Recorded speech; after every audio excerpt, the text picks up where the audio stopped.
Vamos começar, já estamos ao vivo pelo Facebook, tá bom? Deixa eu dar boa tarde de novo para quem está entrando agora. Meu nome é Gerlane Pimenta, eu sou diretora de comunicação do Sindicato dos Bancários do Maranhão e hoje, dia 3 de abril de 2021, nós vamos conversar com o advogado GDC Medeiros, da assessoria jurídica do Sindicato dos Bancários, sobre o acordo na ação da CAPAF, a Caixa de Previdência Suplementar dos Funcionários do Banco da Amazônia. Essa live, além daqui da sala do Zoom com os funcionários do Banco da Amazônia, ela também está sendo transmitida na página oficial do Facebook do Sindicato dos Bancários do Maranhão, @bancariosma, e depois do ao vivo ela também vai ficar disponível para você compartilhar. Tá bom? Quem for entrando, a gente vai admitindo aqui, lembrando para todo mundo ficar com o microfone desligado, para a gente ouvir bem a explanação do Dr. GDC.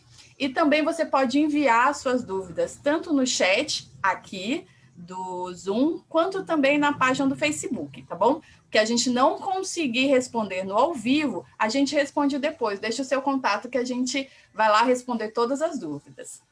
Tá ok?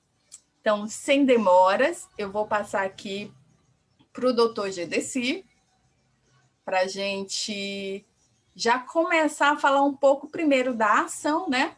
Que ação é essa? Que decisão é essa? E qual a importância desse acordo? Boa tarde, doutor GDC, tudo bom? Esqueça de ligar o microfone.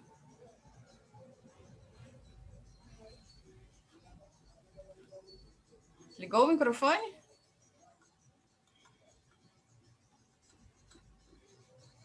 Não, né? Deixa eu ver se eu consigo te ajudar.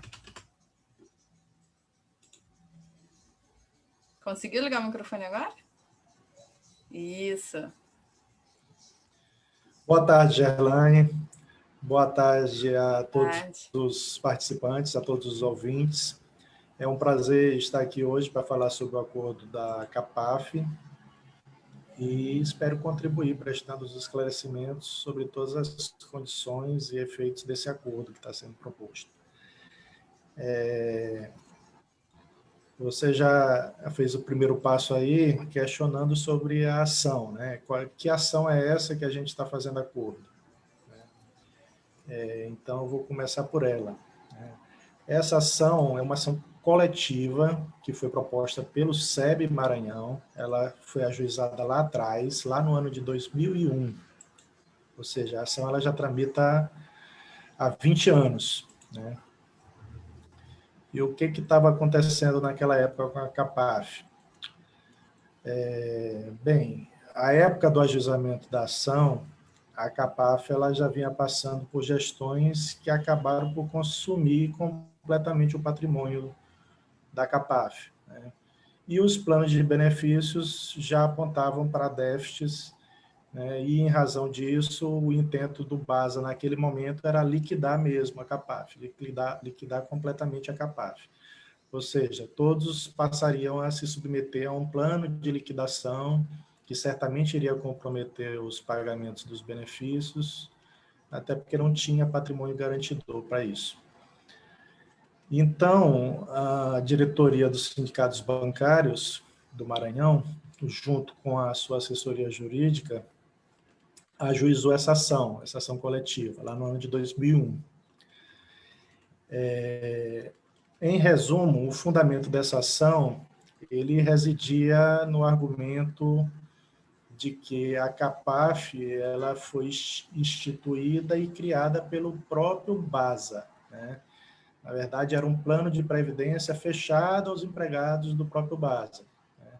E que, por essa razão, se sustentava que esses benefícios previdenciários que eram previstos ali, eles eram benefícios decorrentes do contrato de trabalho destes empregados, ou seja, seriam condições que se incorporariam ao contrato de trabalho desses empregados.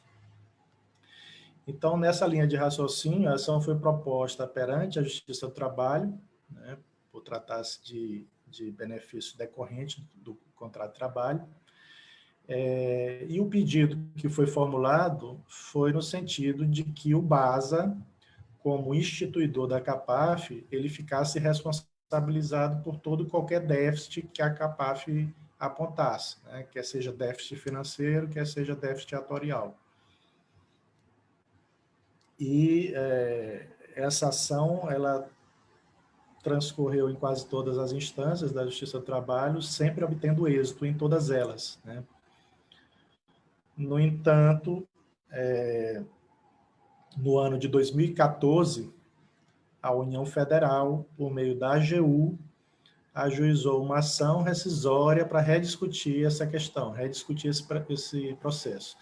A ação rescisória, para que os ouvintes entendem, é uma nova ação que é proposta para desconstituir uma outra, para desfazer a decisão que foi dada em outro processo. Essa foi a ação que a União Federal propôs no ano de 2014. E aí, o que está sendo alegado nesta ação rescisória? O argumento que a AGU trouxe, ela é o seguinte, porque no ano de 1998 já havia sido promulgada a Emenda Constitucional número 20, né?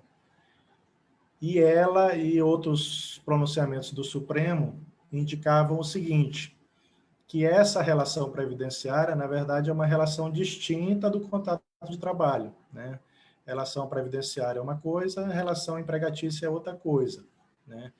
E por esse raciocínio, os benefícios previdenciários, ainda que decorrentes de um plano de previdência fechado, eles não constituiriam benefícios do contrato de trabalho. O que a AGU finalmente quer sustentar com esse argumento é que a Justiça do Trabalho, ela sequer teria competência para apreciar esse tipo de discussão, né? Na verdade, a competência, inclusive hoje já está consagrado isso, né? Mas naquele momento ainda não estava, mas hoje a competência sem dúvida, é da Justiça Estadual para conhecer esse tipo de ação. E o que a AGU sustenta é que, em razão disso, a decisão seria nula, né? Ou seja, iria desfazer aquele provimento judicial que foi conseguido em favor desses beneficiários. E esse pedido, ele já se encontra apto para julgamento. Na verdade, a ação já foi toda instruída, né? Todas as partes já se manifestaram no processo e ela está pronta para ir para a sessão de julgamento, né? No entanto, o banco, né, formalmente atravessou petição apresentando uma proposta de negociação para resolver essa questão, e desde então o processo está suspenso, né? O desembargador relator chegou a fazer algumas audiências de mediação dessa negociação, e da primeira proposta que a gente recebeu, a gente já conseguiu melhorar alguns pontos, né? De forma a que a gente já pode submeter isso à categoria.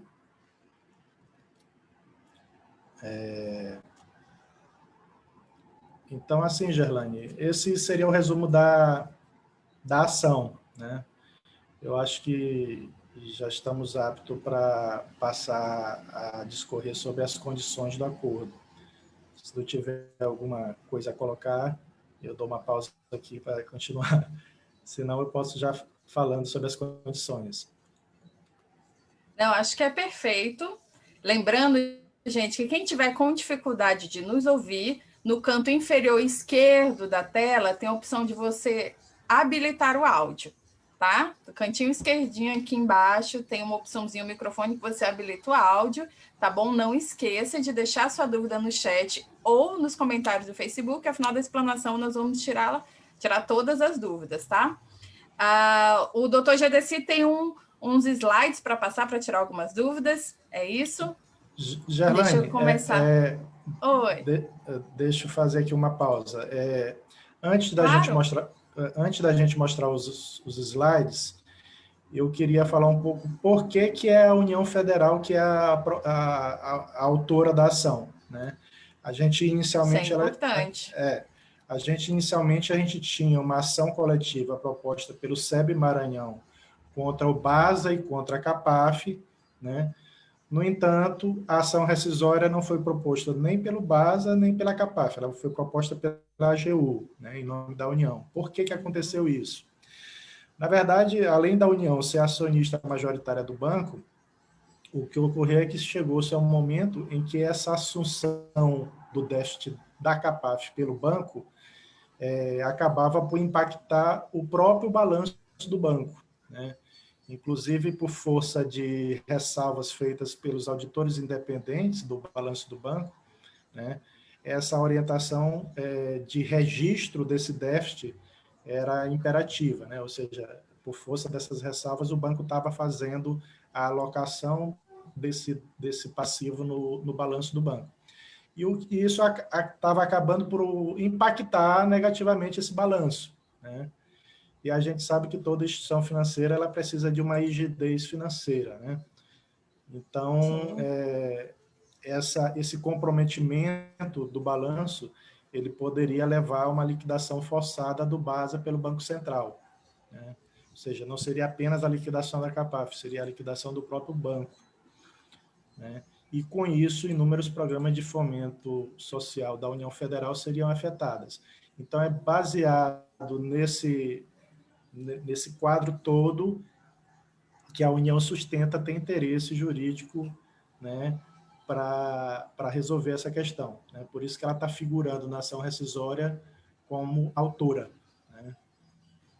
E vejam, litigar contra a União Federal por meio da AGU significa litigar contra uma parte melhor estruturada, né? Não Com desmerecendo, certeza. né, a estrutura do BASA e da CAPAF, mas a União ela tem prerrogativas processuais que desequilibram a defesa pelo sindicato, com certeza, né? Entendemos. Certo? Mas vamos começar falando das condições, Gerlane. Eu acho que tu já poderias Vamos. colocar os slides, que aí a gente já começa.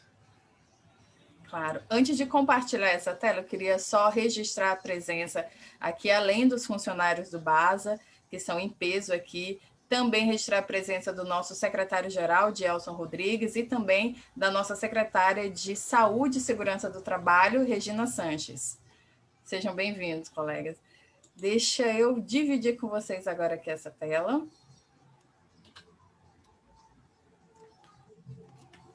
Um minutinho.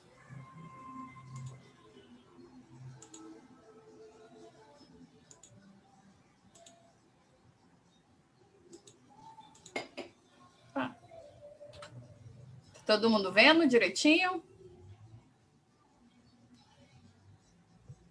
Tá conseguindo ver, Jadeci?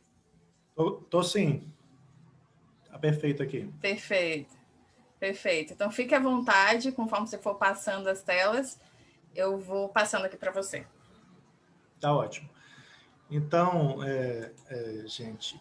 Opa. Passou uma. Desculpa, Então, desculpa. só para a gente entender como é que o banco estruturou essa proposta de acordo, a primeira coisa que a gente tem que explicar é que ele disponibilizou, ele franqueou a adesão da pessoa a duas formas de pagamento.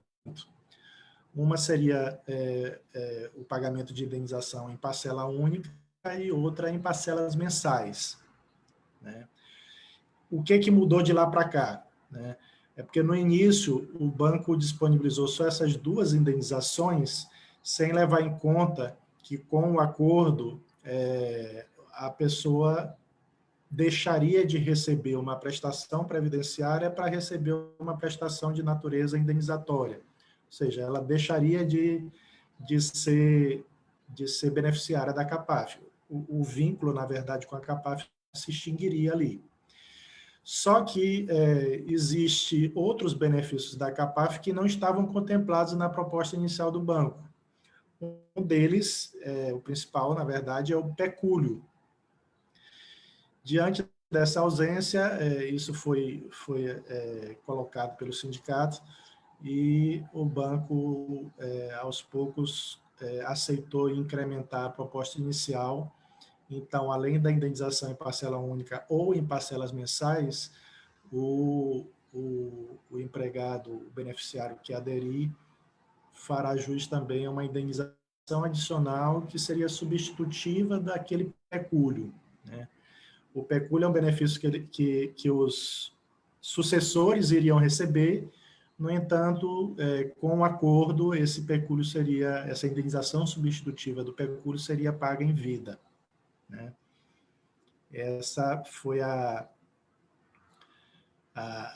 um plus indenizatório que se conseguiu obter espaço para o banco concordar com esse pagamento também. E aí vejam que eu fiz uma observação aqui, que é relativa a quem pode optar pela indenização em parcelas mensais e quem pode optar pela indenização em parcelas únicas. O raciocínio é o seguinte: quem vai poder optar pelas indenizações em parcelas mensais são só aquelas pessoas que já recebem algum tipo de suplementação pela CAPAF, né? Ou seja, já recebe um benefício mensal, né? Então, para essas pessoas, eles vão ter as duas opções. Eles podem continuar recebendo um valor mensal, que é esse valor indenizatório proposto, ou eles podem receber uma indenização em parcela única. No entanto, quem não está recebendo suplementação mensal, a única opção que ele vai ter é a indenização em parcela única. Existe só uma peculiaridade que diz respeito a uma janela de tempo em que a pessoa vai poder aderir. O que é isso? Após a deliberação em assembleia, o processo segue para, se for aprovado, né, o acordo, o processo segue para a homologação judicial. Com a homologação judicial, o banco pretende estipular uma janela de tempo onde o trabalhador faça a opção individual, né? E o que pode ocorrer durante essa janela de tempo? Para aqueles empregados da ativa que já tenham preenchido os requisitos para a aposentadoria, ele pode requerer, perante o regime geral, a sua aposentadoria, pode requerer a suplementação da CAPAF, e se dentro desses 90 dias ele conseguir fazer isso, ele vai ter uma segunda opção, né? Ou seja, além da parcela, além do pagamento da indenização em parcela única, ele poderia também optar pela indenização em parcelas mensais. Gerlane, acho que pulou um slide aí.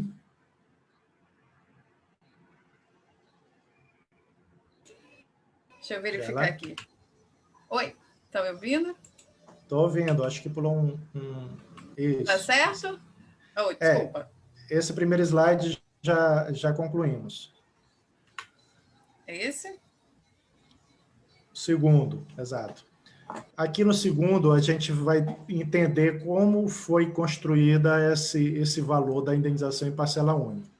Segundo o banco, o racional desse valor, ele foi calculado a partir da reserva, do saldo projetado da reserva de poupança, né? Ele coloca que levou em conta outras variáveis, mas o racional do valor que é proposto em parcela única é o saldo projetado dessa reserva de poupança. Durante esses últimos meses, alguns bancários nos procuravam criticando o valor dessa parcela única, né? Alguns falavam, eu tenho tantos anos de contribuição, mas meu valor está muito baixo, né? E alguns outros casos, o erro era bem fácil de ser visto, né? O valor era muito discrepante mesmo. Então, o que a gente conseguiu com o banco é de que esse valor ele possa ser revisto se for verificado alguma inconsistência. Como é que seria isso? Quando a pessoa sinalizasse a intenção em aderir ao acordo, o banco iria colher alguns documentos pessoais e funcionais dessa pessoa. A partir desses documentos, ele iria fazer uma espécie de auditagem no cálculo que foi feito, né? E se constatado alguma inconsistência, ele iria retificar o cálculo e reapresentar para a pessoa para fim de acordo. Então, assim, a gente não desconsidera que pode haver erro, de fato, com relação ao valor do acordo, para alguns, né? A gente sabe que tem uma ferramenta que o banco disponibilizou no site dele, em que é possível consultar esse valor. Eu até coloquei aqui o link, né? Acho que todo mundo já sabe, né? capaf.bancoamazônia.com.br. Lá nesse link é possível extrair o valor de acordo, né? No entanto, ao que parece, esse valor ele não está atualizado ainda com as últimas melhorias que a gente conseguiu, né? A indenização substitutiva do pecúlio, por exemplo, não está lá. Apesar disso, na semana passada, a diretoria do sindicato fez uma reunião com o banco, externou essa questão, né? Essa situação, e o banco ficou de rever isso, né? Para que quando a pessoa entre no site do banco, ela vai verificar o valor real que ela, né, tem para aderir. Pode passar outro slide aí, Gerlane, por favor.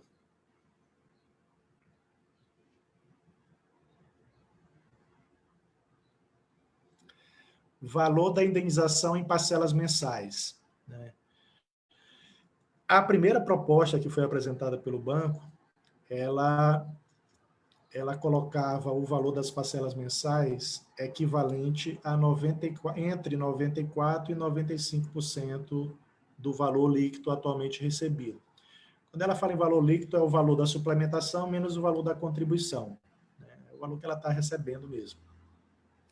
O certo é que essa primeira proposta ela implicava um deságio de 6% sobre o valor atualmente recebido. A pessoa já entrava recebendo menos do que recebe atualmente. Atualmente foi elevado, né, aos poucos foi tirado o deságio diminuiu até o ponto de o banco concordar no pagamento de 100% do valor líquido atualmente recebido, né? Então, a proposta atualmente é essa. Pode passar outro slide, Gerlane, por favor.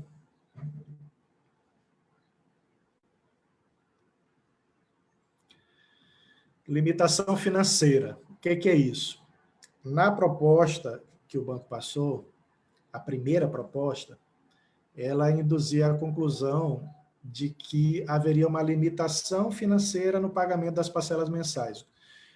Eu vou dar um exemplo para entender melhor. Vamos pegar um caso de um bancário que tinha uma proposta de valor para parcelas mensais de 3 mil e uma proposta para parcela única no valor de 300 mil, né? Então, assim, do jeito que foi construída a primeira proposta, dava a entender que os valores de parcelas mensais, eles iriam ser pagos até atingir o valor da parcela única. Ou seja, eles ficariam limitados àquele valor provisionado de parcela única. Essa limitação financeira, com o tempo, ela foi dissipada, né? O banco chegou a reafirmar que o benefício das pessoas que irão optar pela parcela mensal, ele terá caráter vitalício e com garantia de sucessão aos dependentes, né? Sem limitação financeira. Mais um slide, Gerlane. A indenização substitutiva do pecúlio, eu já falei há pouco, né? No início não tinha nenhuma previsão do pagamento dessa indenização, e com as negociações essa indenização foi acrescida, e o cálculo dela vai ser equivalente a 50% do valor do benefício projetado atualmente, né, para aquelas pessoas que têm a cobertura desse benefício, e ele será pago, para aquelas pessoas que optarem pela indenização em parcela única, ele será pago conjuntamente com a parcela única. E para as pessoas que optarem pela indenização em parcelas mensais, ele será pago na primeira parcela mensal. Ok? Vamos passando, Gerlane. Garantias. Na primeira proposta, o banco não sinalizou qualquer garantia com relação ao pagamento dessas quantias, dessas indenizações. Com o tempo, ele já incluiu na minuta um compromisso de que esses pagamentos seriam garantidos por ativos financeiros do banco, né? Além de que essa garantia ela persistiria no caso de sucessão do banco, exemplo, a privatização. Então, aqui é uma garantia que vai ficar registrada no balanço. Vai haver um ativo no balanço do banco, né? A gente ainda não sabe se é ativo imobiliário ou algum outro tipo de ativo, mas vai haver um ativo financeiro registrado no balanço para garantir essas indenizações. E aqui eu estou falando apenas das garantias financeiras, né? Mais adiante eu vou falar um pouco sobre as garantias jurídicas também. Mas vamos passando para outro slide, Gerlane, por favor. Desoneração do imposto de renda. Essa circunstância aqui ela é muito importante. Como eu falei, a ação ela foi proposta pela AGU, né? Durante as negociações, a AGU também foi ouvida, né? E o questionamento que foi feito à AGU foi o seguinte: olha, o banco ele está me propondo em deixar de me pagar um benefício previdenciário que é tributado, e está me propondo pagar uma indenização, né? Ou seja, iria transformar um benefício previdenciário em uma indenização. E aí a dúvida que surgiu tratando-se de indenização, a legislação tributária seria observada no sentido a isentar esses valores de imposto de renda? Esse esclarecimento, como eu falei, foi solicitado da AGU, né? A AGU, no primeiro momento, ela consultou a Procuradoria de Brasília e finalmente nos respondeu dizendo que as condições negociadas pelo Brasil seriam honradas também pela AGU. Inclusive, ela seria signatária do acordo, né? Então, assim, o que isso acarreta? Acarreta o seguinte: quem atualmente está recolhendo, ou melhor, está retendo imposto de renda sobre essa parcela da suplementação, vai deixar de fazer, né? Ou seja, aquele imposto de renda que estava sendo recolhido em cima da parcela de suplementação vai deixar de existir. E o valor, obviamente, vai agregar o valor do benefício, né? Então, isso pode resultar no aumento real do valor que atualmente a pessoa recebe. Ok? Vamos passando, Gerlaine. Possibilidade de migração para outro plano, né? Inicialmente, a proposta não contemplava isso, mas atualmente a proposta franqueia a adesão daquelas pessoas que queiram migrar para outro plano, a adesão ao Prévio Amazônia, que não é um plano de previdência da CAPAF, é um plano de previdência administrado pela BB Previdência, né? Então, assim, há a possibilidade, aquela pessoa da ativa que só tem a opção pela indenização em parcela única, ela pode utilizar esse valor da indenização como aporte em outro plano, né? E essa migração ela não fica limitada à Prévia Amazônia. Na verdade, a Prévia Amazônia é um produto que o banco está oferecendo, mas o empregado ele poderá, na verdade, optar livremente por contratar qualquer plano do mercado, né? Qualquer plano de previdência do mercado, aquele que melhor atenda às suas necessidades, né? E aí, como eu falei, ele pode utilizar o valor integral ou parcial da indenização em parcela única como aporte nesse novo plano que ele vier a contratar, e levando em conta que, ao fazer o acordo, ele vai se desvincular da CAPAF, né? Ou seja, ele vai deixar de contribuir para a CAPAF, ele pode utilizar parcialmente ou integralmente aquele valor de contribuição que ele vinha já recolhendo em favor da CAPAF para verter para esse novo plano de previdência que ele vier a contratar, né? Então, essas são as possibilidades para aquelas pessoas que pensam no futuro, né? Pensam em deixar uma previdência, em conseguir uma previdência, né?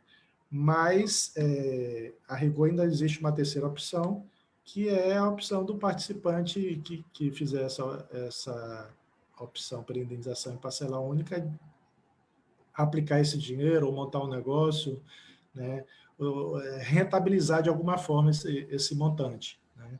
Além de contar com um aumento real no seu contra-cheque, que seria decorrente da desoneração da contribuição que ele vinha pagando para a Capaf.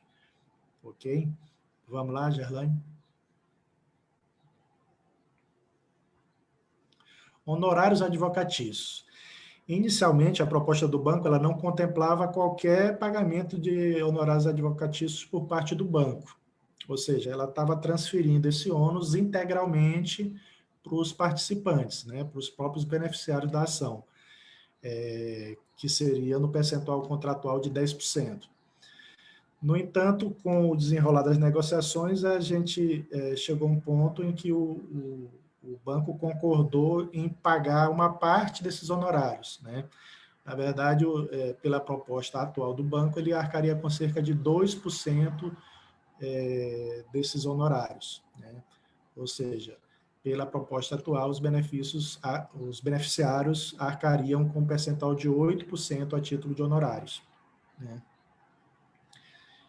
Fiz aqui a observação só para reforçar, né, que durante as negociações o SEB sempre procurou que fosse o BASA o responsável pelo pagamento integral desses honorários, né? Isso como forma de aliviar essa obrigação para os participantes. No entanto, o limite que a gente chegou foi nesse patamar aí que eu falei acima, né? O banco vai pagar 2% dos honorários e o restante serão pagos pelos beneficiários. Vamos para outro slide aí, Gerlane. Efeitos do acordo. Inicialmente, o banco queria uma quitação ampla e restrita de direitos, né? E aí, assim, a gente sabe que o judiciário, né, está cheio de ações de participantes da CAPAF discutindo diversos assuntos, né? E além dessas ações individuais, ainda existe a ação do Pará, da Associação do Pará, né? Então, assim, de forma a não prejudicar o trâmite de quaisquer outras ações, o que se exigiu do banco fosse que o acordo daria extinção apenas à ação rescisória daqui do Maranhão e à ação coletiva que foi ajuizada pelo SEB, de forma a resguardar outras ações, né? A exemplo, como eu falei, da ação do Pará, né? E em qualquer hipótese, né, durante toda a negociação, isso ficou bem frisado, né? A validade, os efeitos do acordo, eles só atingiriam aquele que aderir individualmente, né? Ou seja, o acordo ele depende do aceite em assembleia e do aceite individual de cada um, né? Vamos lá, Gerlane? Acho que é só, né?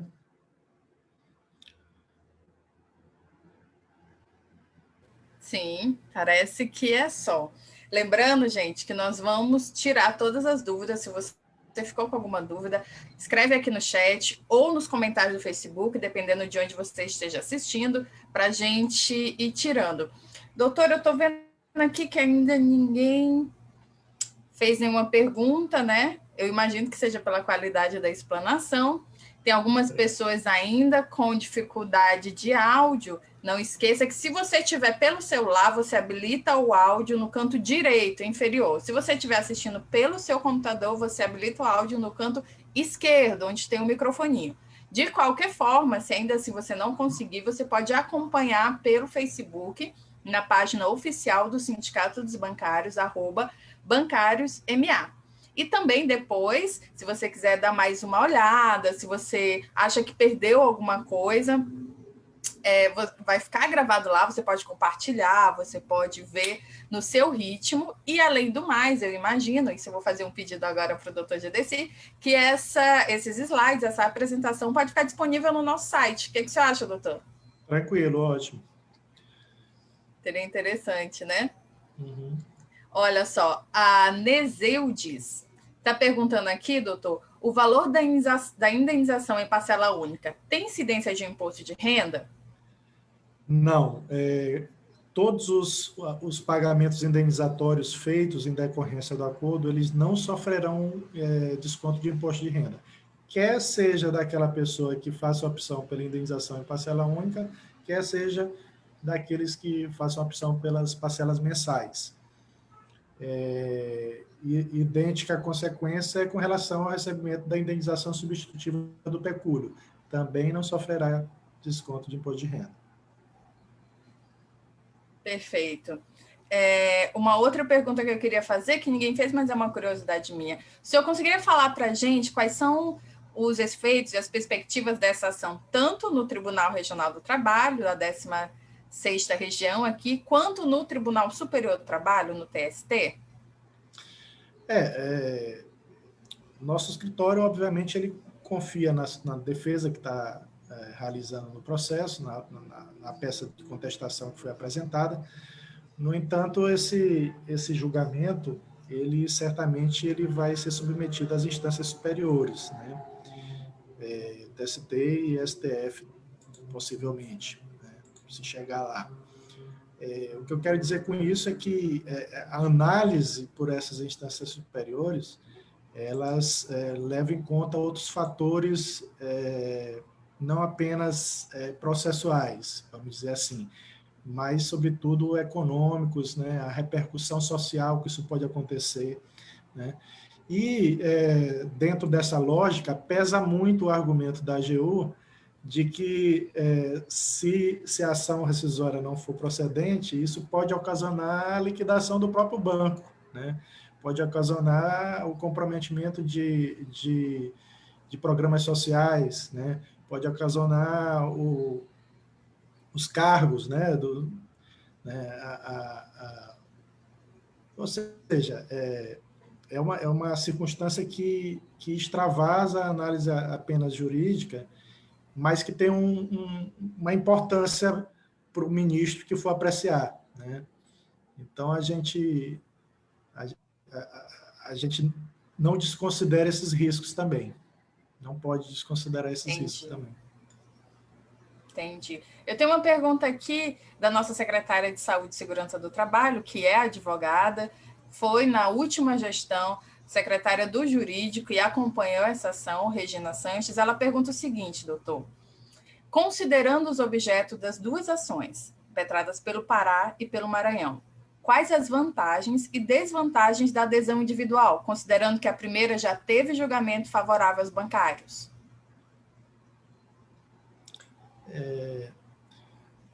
Não, assim, além dos aspectos financeiros que eu apresentei aí nos slides, né, a grande vantagem que eu vejo para o bancário que faça a opção, faça a sua adesão ao acordo, é que essa relação que ele vai ter daqui para frente vai ser diretamente com o BASA, né? Então, assim, a CAPAF é uma instituição de previdência, né? Um plano de previdência ele visa dar segurança para um futuro, né? No entanto, na CAPAF a gente não tem segurança nenhuma, deveria ser caixa de previdência, né? A gente não sabe o que vai acontecer com a CAPAF daqui para frente, né? Então, a grande vantagem que eu vejo é possibilitar a pessoa se vincular contratualmente com o banco e não com a CAPAF, né? Ao fazer isso, ele vai ser credor do banco, ele vai deixar de ser credor da CAPAF e vai passar a ser credor do banco. O banco com, né, maiores ativos, né? Ou seja, a segurança que ele vai ter é bem maior, já que a gente sabe que a CAPAF está falida, né? O patrimônio está nulo. Então, a grande vantagem que eu vejo é essa. Eu só não entendi aí a pergunta da Regina com relação ao comparativo de Pará e Maranhão. Considerando os objetos das duas ações, quais as vantagens e desvantagens da adesão individual? Eu volto a dizer, a adesão individual que a gente está falando aqui é a adesão individual ao acordo negociado na ação do Maranhão, né? E uma das consequências da homologação do acordo é extinguir apenas a ação do Maranhão, né? O que eu quero dizer com isso? É que o acordo aqui do Maranhão resguarda o trâmite de outras ações, inclusive a ação do Pará. né? É isso que eu estou dizendo. Então,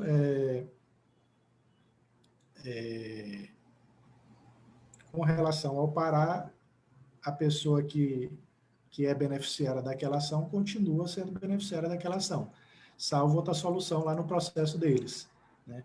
Mas o acordo da gente não vai ter efeitos processuais no acordo deles. Acho que entendemos. O Adilson Cardoso tem 3 perguntas. Eu vou fazendo uma por uma, pode ser? Olha, a primeira, Vamos lá. ele fala o seguinte: boa tarde. Lendo os comunicados, eu fiquei com as seguintes dúvidas. Primeiro, os 8% de honorários advocatícios dos beneficiários inclui os honorários contratuais citados no acórdão do desembargador? Exatamente. O desembargador ele faz referência aos honorários contratuais, que, no caso, apesar de ter sido ajustado contratualmente no percentual de 10%, como eu falei, parte desses honorários serão arcados diretamente pelo BASA. Então, a gente desonerou proporcionalmente os bancários, né, os participantes. Então, em vez de 10%, será Entendi. 8%.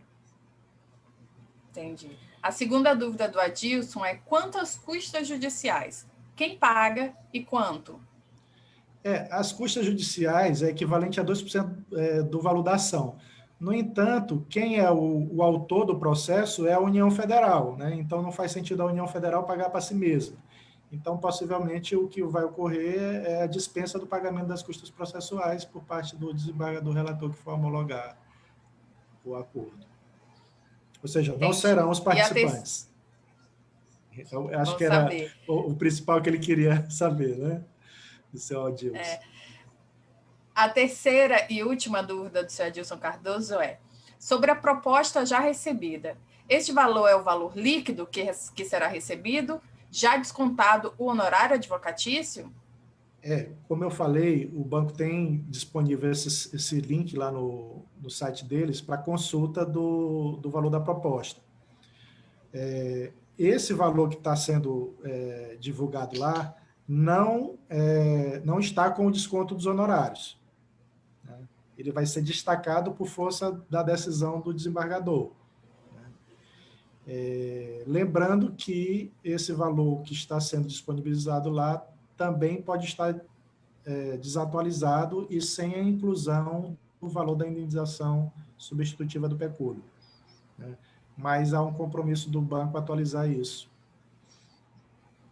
Entendi. Para que eles tenham acesso. A Rita Carvalho, entendi. A Rita Carvalho também tem uma dúvida. Ela pergunta: eu estou ainda na ativa, só posso aderir ao pagamento único? Justamente, dona Rita, a indenização em parcelas mensais, ela está reservada àquelas pessoas que já recebem a suplementação de benefícios pela CAPAF. Então, quem está na ativa só vai ter a opção de aderir ao pagamento único de fato. A única exceção é aquela que eu expus também com relação ao preenchimento dos requisitos para aposentadoria durante a janela de tempo que vai haver, né? Então, se durante esse período a pessoa vier a se aposentar, vai aparecer para ela a segunda opção, né? Já que ela vai passar a receber a suplementação. Ok? Perfeito. Lembrando, eu queria agradecer aos funcionários do BASA que estão participando em peso aqui e lembrá-los que se surgir uma dúvida depois dessa live, você pode continuar mandando no Facebook, onde essa live está sendo transmitida, na página oficial do Sindicato dos Bancários, @bancariosma. Também ela vai ficar disponível em breve no nosso canal do YouTube, o Bancários MA também, e no nosso site, o www.cebma.org.br. Envie suas dúvidas, que se não der tempo, a gente manda para o seu e-mail, a gente manda para o WhatsApp, tá? Lembrando que no site dos sindicatos bancários, nós temos o WhatsApp de todos os diretores do sindicato, você pode entrar em contato sempre que precisar, tá? Nós já vamos aqui para quase 1 hora de live. Eu queria perguntar, doutor Gedesi, se o senhor acha que tem algum outro detalhe que não foi perguntado, que o senhor acha importante colocar, fica à vontade. O que eu posso finalizar falando o seguinte, é que um acordo ele pressupõe concessões recíprocas, né? Na verdade, todo pressuposto do acordo é incerteza sobre uma ação, né? Se a pessoa tem certeza, ela não faz acordo, não é mesmo?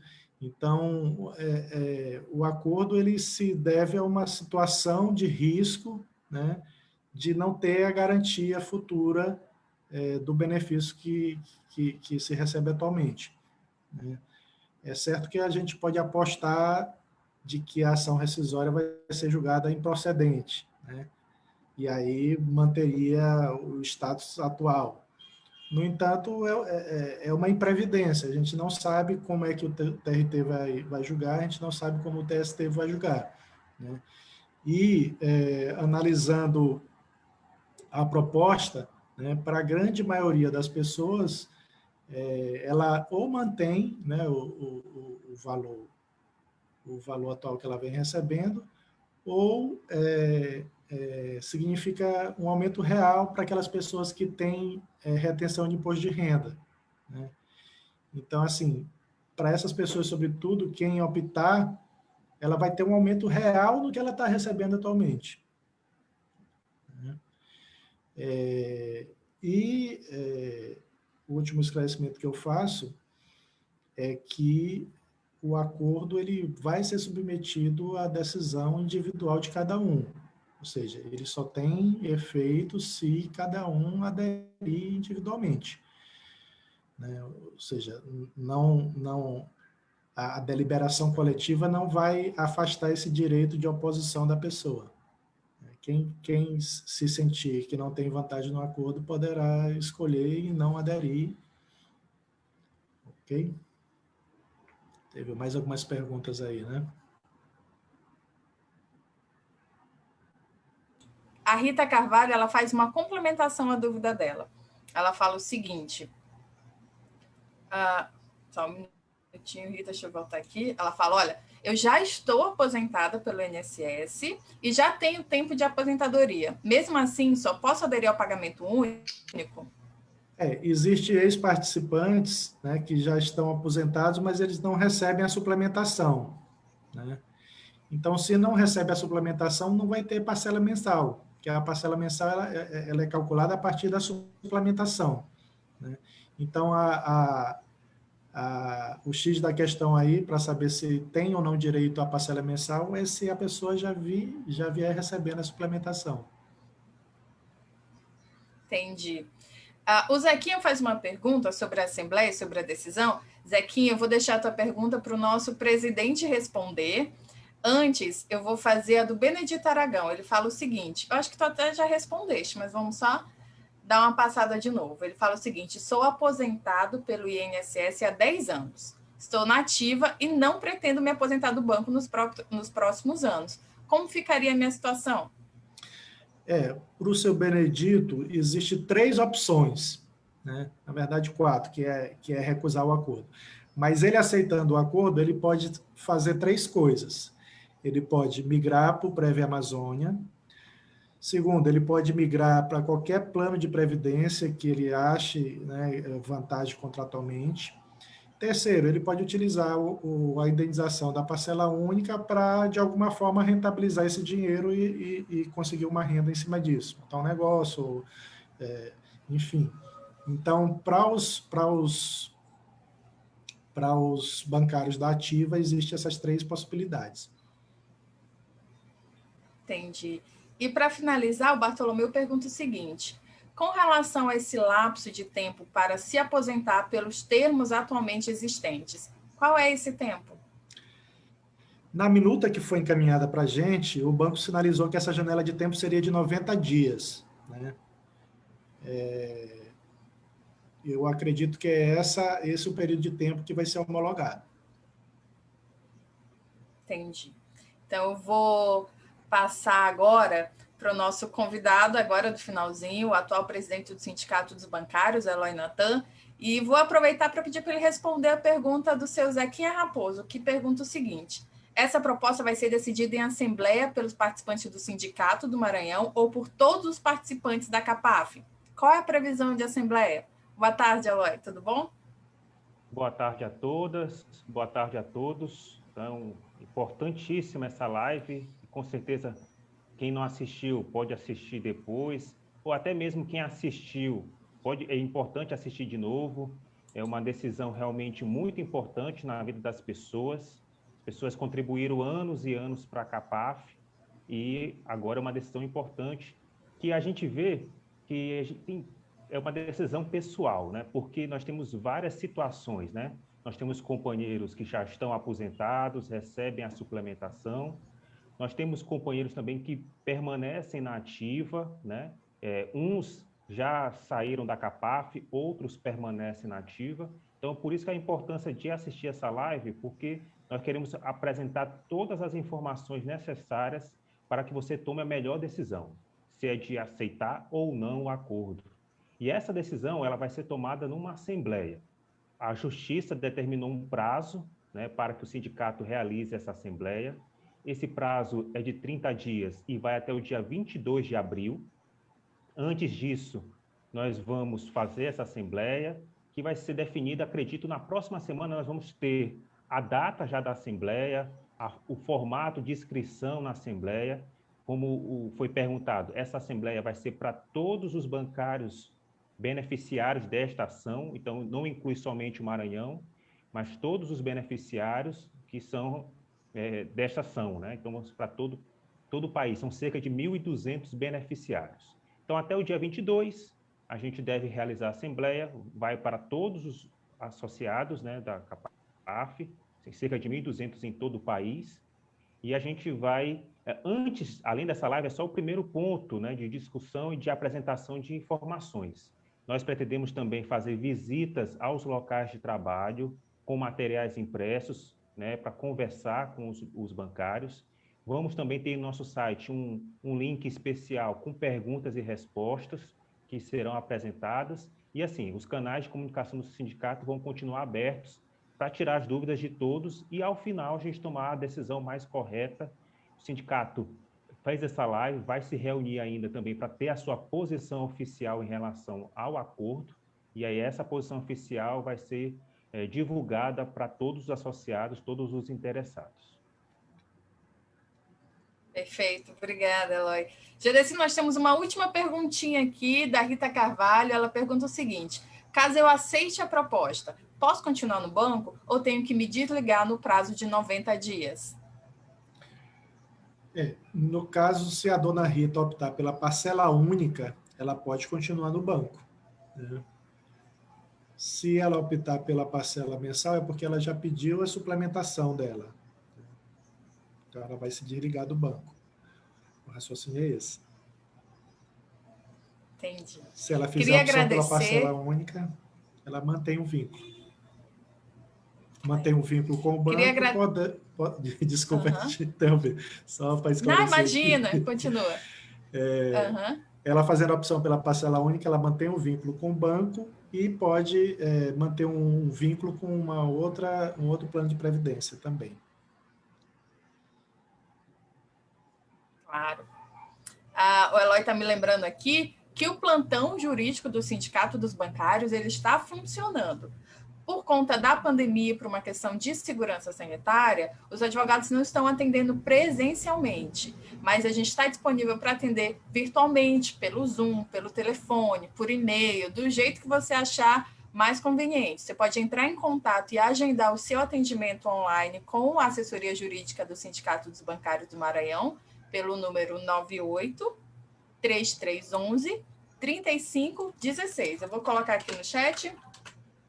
3311-3516. E também por e-mail no jurídico@bancariosma.org.br. Também, como a Eloy colocou nas nossas redes sociais, o Facebook, @bancariosma, no YouTube, @bancariosma, no Instagram, @sebma, e no Twitter também, @sebma_oficial, tá? Não esqueça de continuar mandando as suas dúvidas. Se você quiser passar lá no sindicato com segurança, de máscara, álcool gel, mantendo o distanciamento ou agendando o seu atendimento online. Eu gostaria de agradecer ao doutor Gedesi por ter passado essa tarde tirando as nossas dúvidas. Obrigada, Gedesi. Ao nosso presidente, que também deu uma passada aqui, Eloy Natan, aos diretores que estão presentes aqui, Regina Sanches, de Elson Rodrigues, nosso diretor de sociocultural também está por aqui, Marcelo Bastos, e todos os funcionários do sindicato do Banco da Amazônia, que tiraram esse tempinho para conversar com a gente sobre uma proposta tão importante que é o acordo da CAPAF. Nós vamos continuar aqui, fique à vontade para mandar suas dúvidas, tá? E compartilhe também a transmissão pelo Facebook, tá? Obrigada e boa tarde a todos que ficaram com a gente. Tchau, tchau. Boa tarde.